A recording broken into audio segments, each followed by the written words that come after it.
Thank you for joining us today for another AHA Leadership Dialogue discussion.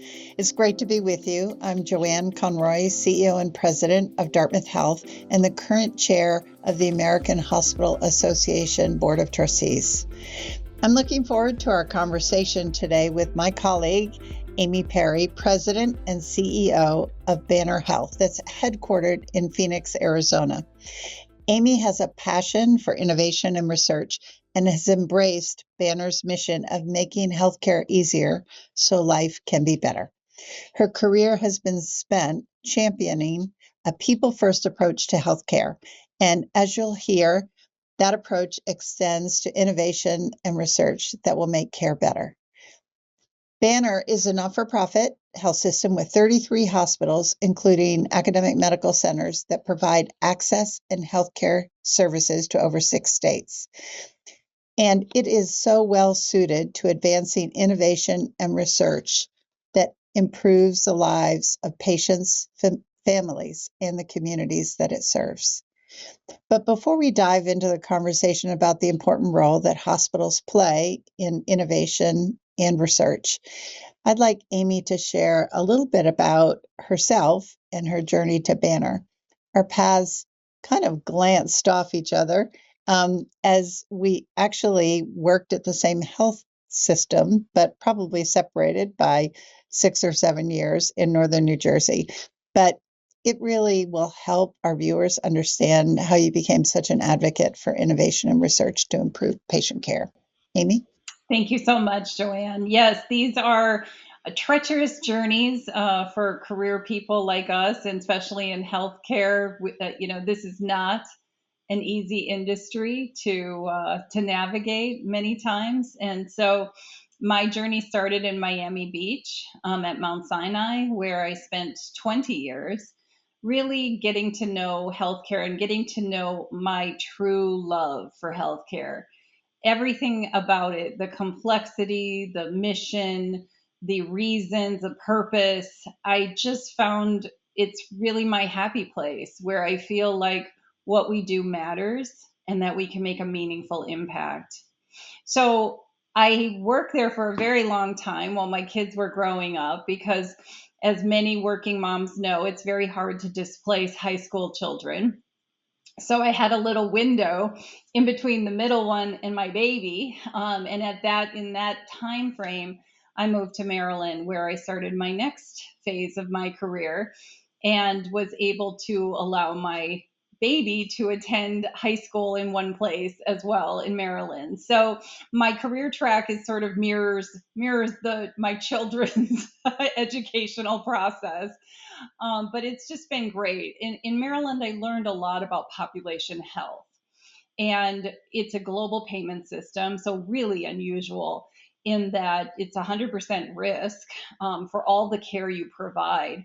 And it really changes how you think about healthcare finances and how we can do better as an industry in terms of making things more affordable, more accessible. And so that was really a very significant turning point for me in understanding the Maryland system and understanding sort of the future and how we need to lean in to premium-based, value-based care. And that was really the impetus behind moving to Atlantic Health, where we both were for some time, which is an amazing system in northern New Jersey, and really trying to work through with Atlantic Health how we could lean into value-based care as well, take some risk with a payer, learn how to create the data system, learn how to lean into physician practice transformation, all of those things that are part of any good health system's journey to the future in learning how we better manage our resources. And so when Peter Fine called about Banner Health and really, my heartstrings are in this future space of innovation and health premiums and really looking at things differently. And he said, hey, and we have a health plan. It was just too tempting of a move to be able to create a little bit larger impact. So, I would say that it's been a fantastic journey at Banner over the last 3 years. I've learned so much, and really feel that my career has been driven by this passion to innovate, to do things differently, and to really help our whole healthcare field find a new way forward that's going to have less resources and that's going to be more challenging. So how do we lay the groundwork for that for the future, Joanne? And that's why I get up every day, and I'm so excited about what we can do together with other amazing leaders like yourself. We are really primed for future success. When you think about your career, and I know that people in northern New Jersey were bereft when you left, but I love if them, you think by the way. So I love so many friends, they're really great friends. when you think about it, though, there are areas of Florida that spend far more per capita than the rest of the country. And then moving to Maryland, which is really a capitated, very unique system in Maryland. Then moving to northern New Jersey, which the margins were never great in northern New Jersey, but there was a hotbed of innovation. It's a center of pharma. Yeah. Probably the only area of the country where the Wall Street Journal actually has a whole section on the pharmaceutical industry. And then actually going to Arizona, where the care is heavily managed, and it's been managed there for a long time. So the question is, we're all aspirational in terms of how we can deliver greater value at lower cost. But what is the role, do you think, that technology plays? Because I know Banner is investing big in technology to kind of help us move from aspiring to deliver greater value to actually doing it. Yeah, I think it's the only way forward for us because we need to do things dramatically different. We don't see the reimbursement, moving at the rate that it costs us to deliver the care that we need to. And at Banner, and I'm sure similar to other nonprofits, we deliver $760 million in free care and uncompensated services a year. So $750 million. How do you make up that kind of difference? And we're going to try to do it through technological innovations. And so our board has agreed to put aside $1 billion. So this is a really big amount of money that we're planning to invest in technology. We're 9 months into our strategy. And number one is, and it's no big surprise, it's really organizing our data. And when you have a big health system like Banner that has really grown over the years, you find that there's a lot of data platforms that have been plugged in throughout the years. And so we need to create one data platform, and that's what we're working on right now. We are, unifying our data fields, pulling all of our, massive amounts of data. We see 3.6 million unique lives every year. So you can imagine the data. That's more than 10 million encounters on an annual basis. So the amount of data that we need to manage is just extreme. So we need to do that. We need to have proper indexing.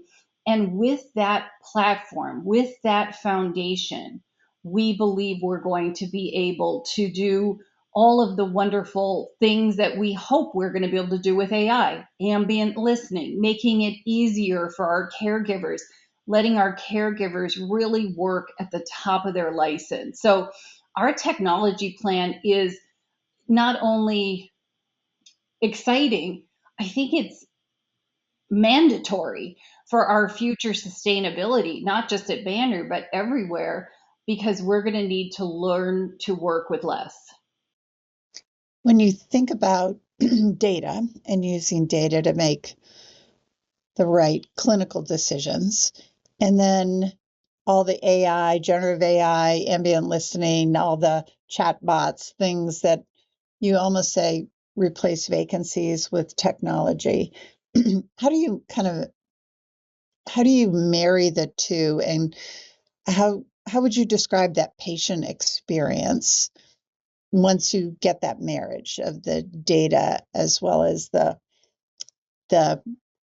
sexy generative AI, having Hal in the room with you to guide you to care for your patients. Yeah, it's a great point. First of all, I don't think we're really going to be replacing humans with technology anytime soon. I think what we want to do is enhance the lives of the people that are providing the care and allow them to work more efficiently so we can increase our access. In Arizona, which is our largest market, um, it's one of the fastest growing cities in the U.S. So just keeping up with the growth, what I'm hoping is that we can do more with the same number of people because we will, and not completely, but with less of a one-to-one addition, because we will be adding technology to make people's jobs more efficient.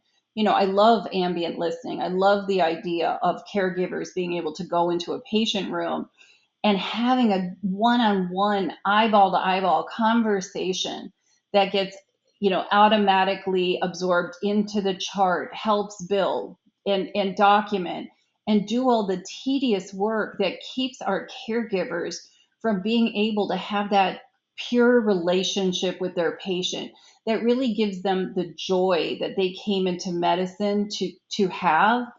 And so I'm hoping that technology actually brings humans and our human interactions closer together because it's doing the tedious work so our people can build the relationships that they care about. So I just feel like all of this, including device integration, all of the fundamental things that we need to do to be able to improve eye contact, be able to improve the human experience. And I think it's going to have a dramatic impact on patient satisfaction. Yeah, when we talk to our providers that are using the ambient technology, they're never going back. Right. They it's interesting. They initially say it's a little bit more difficult because they're used to like filling out a framework, and now they're just having a conversation. So they have to kind of adjust their perspective a little bit, but they love it because it does just as you have said. It removes a lot of the tedious work.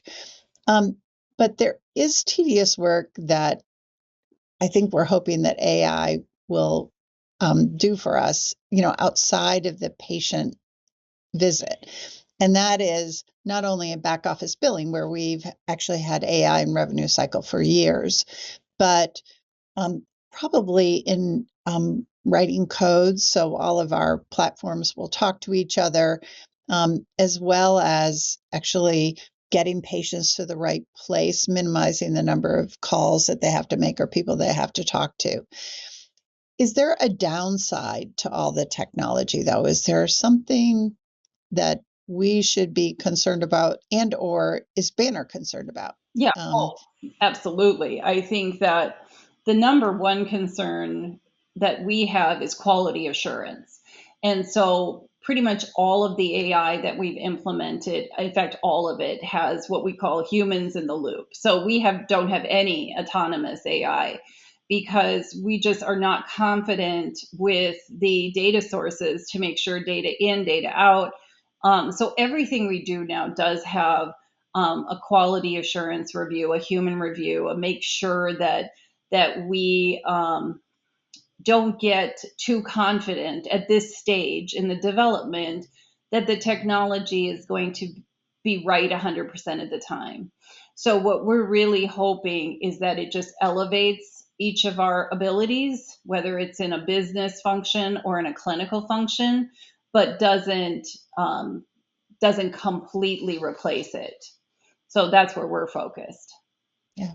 Now, talk a little bit about research. When I think about AI and research, I'm thinking it's almost helps the patient kind of become a better patient, become more educated about the conditions they have, maybe access um, clinical trials if they're candidates for them, and or almost make every single um, interaction be kind of part of medical knowledge.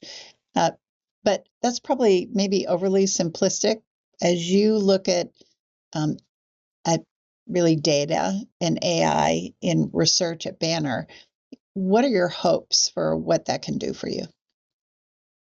So, by the way, I think it'll have an incredible impact in a very good way. And, we have a very large relationship with the University of Arizona, and 3 medical campuses, and a lot of incredible researchers who need quality data to work through their ideas and to follow through in determining the potential for clinical trial candidates, things like that. So our ability in the future to be able to identify people who could benefit from a emerging technology, an emerging drug, an emerging treatment.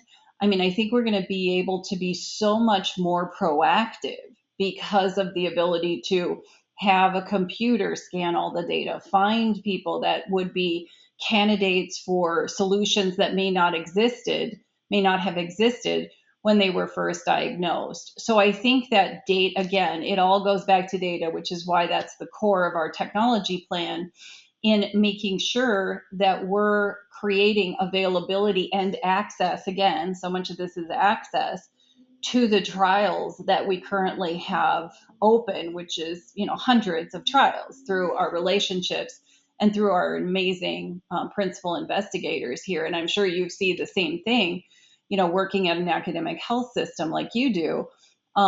Just being able to match patients that could benefit from these emerging technologies, and that's just in and of itself impossible without these kinds of data intervention bots, the kinds of things that are going to help us streamline that. And then of course, the vaccine development, the kinds of things that were never even couldn't have been contemplated years ago, Yeah. are now facilitated with large processing, the ability to process just huge large data models. So I could not be more excited. Yeah. There are certain areas that just are hotbeds. I think our radiology, they've been using AI for a long time. Maybe people are not aware of it, but almost a second set of eyes on, every single image. And our pathologists are, doing amazing things. And as our organization says, oh, we have to get our arms around artificial intelligence. And I feel like saying, it's out of the gate and halfway around the track already. Right. And how do you actually support our researchers who are doing things that at both of our institutions are amazing? However, sometimes, $1 billion is a huge investment. And that's probably only the beginning of the investment. And there are probably some hard decisions about things you're not doing because you're investing in technology. What do you think about partnerships or collaborations that actually might make that investment actually go further and have a greater impact? Yeah, absolutely. Well, we love our partnerships, and I was thinking we have a very large partnership with Quest. We have a very large joint venture called Sonora Quest, and in Arizona, we do so much of the laboratory testing, and all of it is really being digitized. So we're so advanced because we've been able to scale at a much larger level.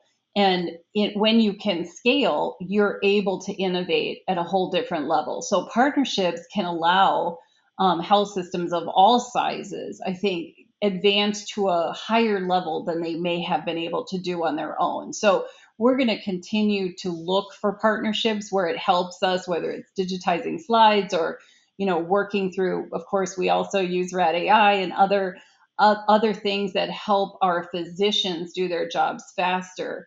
So, we have our technology plan. I had only touched on the data, but it's actually in 3 parts. So, we have the whole data piece, data analytics. We have what we're calling clinical automation. And I think the clinical automation piece is the part where we're going to have significant opportunities to partner. we're looking at emerging technologies now, trying to pick the ones that will have the most meaningful impact.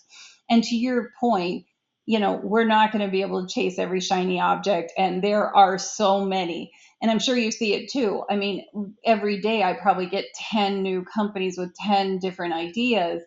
And so our ability to stay focused on our most significant challenges and solving those first, those will be the companies we will look to partner with on solutions. So I think that there's a lot of solution opportunities. Those will be probably accelerated if we work in partnership with other health systems and with other emerging digital companies. The last piece of our, not the last, but equal portion of our technology strategic plan is in consumer digital, and all the things that we have to do to engage our consumers in wellness, in scheduling, in follow up, all of that technology. We still have build and buy decisions to be made.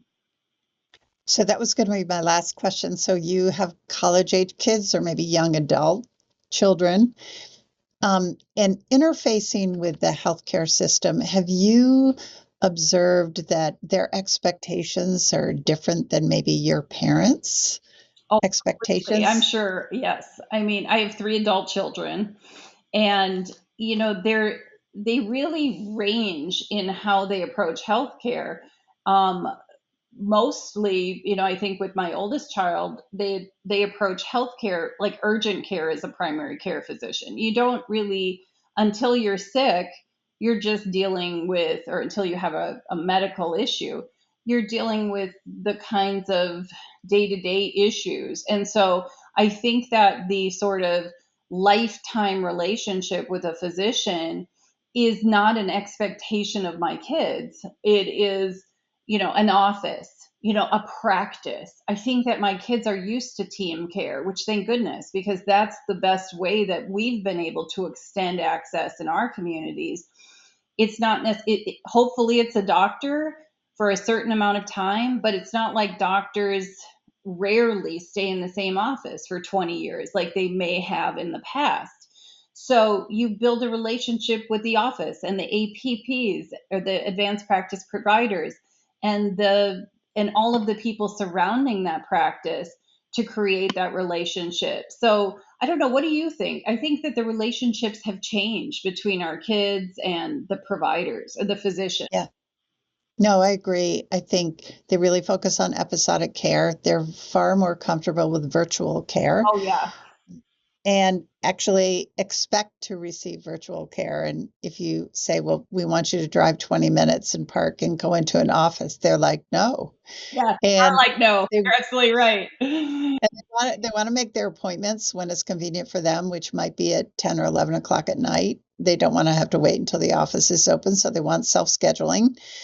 And they want self-scheduling at a time that's actually convenient for them. And, it's going to make us actually think about all those different generations we have to serve and their different needs, because I would say that's far different than my parents' needs were. And we're going to have to use technology to help us be really good at actually doing that. So yeah, I love that. And you're right. And the telehealth piece of this is just a given at this point. It's like every office is extended with telehealth. For us, I think urgent care has been an important strategy. We have over 50 centers, and they just, again, provide that extension of the physician practice into the community with longer hours.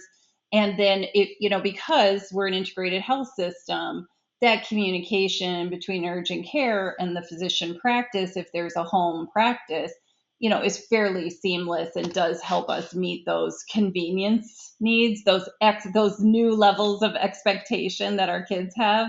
It's a fascinating change. yeah. Well, I think the world that's facing us is going to be filled with technology and innovation, and we all just have to be a little bit nimble and open to change. And but you are so well positioned to do that. So we want to thank you for sharing your valuable expertise and insights. You've had a remarkable career and have served in just an incredible array of payment systems that you're perfectly positioned to make a real impact at Banner and the 6 states that you serve. I feel very fortunate. So thank you. Well, thank you for doing everything you do, Amy. And until next time, thank everybody for tuning in, and I look forward to seeing you at next month's Leadership Dialogue. Have a great day.